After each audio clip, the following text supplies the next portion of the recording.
বন্ধ করে দিতে হবে। প্রশাসনের লোক বলে আসছে বন্ধ করলে ভালো হয়। আপনি কে? আমি একজন সাংবাদিক, আমাকে ফোন করছিল তো ওখান থেকে, বলছে যে রশিদপুর মোড়ে আসছেন ওরা ভুলের ওই রশিদপুরের কাছে, এখন ওখান থেকে আসতে যাচ্ছে। বুঝলাম, তো কি করতে হবে আমাদের? এখন বন্ধ করে দেওয়াটাই উচিত। আমি বললাম যে আর কিছুক্ষণ চালে, বললো যেটা তো আপনাদের আগেই বলা হয়েছে। ঠিক আছে, ঠিক আছে, ইনশাল্লাহ কিন্তু এখানে আসলে আমরা আমরা শেষ করে দেবো ইনশাল্লাহ। তোমরা ক্যামেরা বন্ধ করার দরকার নেই। না, আমি বন্ধ করে দিচ্ছি। 2 মিনিট কি কথা বলা যাবে না? ধরেন আমি ভাত খাইতে আছি, হাত তো ধুতে দিবেন। না, এটা আমারও গ্রামে, আমি তো বন্ধ করা আমাকে বলছে।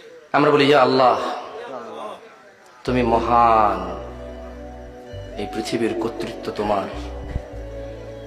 যারা উদ্দেশ্যপ্রবণ ভাবে তোমার কাজে বাধা দেয়, তুমি তাদেরকে দেখে নিও।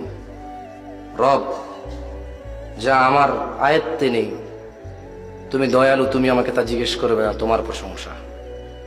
রব, যা আমার আয়ত্তে নেই, যা আমার সাধ্যে নেই, তোমার প্রশংসা, তুমি এত দয়ালু, তা তুমি আমাকে জিজ্ঞেস করবে না। তাই আমি নিজেকে এখনো শান্ত রাখতে পারি। যা আমার আয়ত্তে নেই, যা আমার উপরে নেই, যা আমার অধীনে নেই, তা সম্পর্কে তুমি আমাকে আগেই ক্ষমা করে দিছো, তোমার প্রশংসা। রব, পরিশেষে তোমাকে বলি, যারা অহংকারী দাম্ভিক, তুমি তাদের দেখে নিও। রব, আমি তোমাকে বললাম, তুমি জানো আমি কতটা নিরীহ, কতটা অসহায়। রব, তুমি জানো যারা তোমার বান্দারা আছে তারা কতটা অসহায়, কতটা নিরীহ।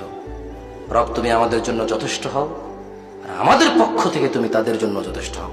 ওয়া আখিরু দাওয়ানা আনিল হামদুলিল্লাহি রাব্বিল আলামিন। ওয়াসসালামু আলাইকুম ওয়া রাহমাতুল্লাহি ওয়া বারাকাতুহু।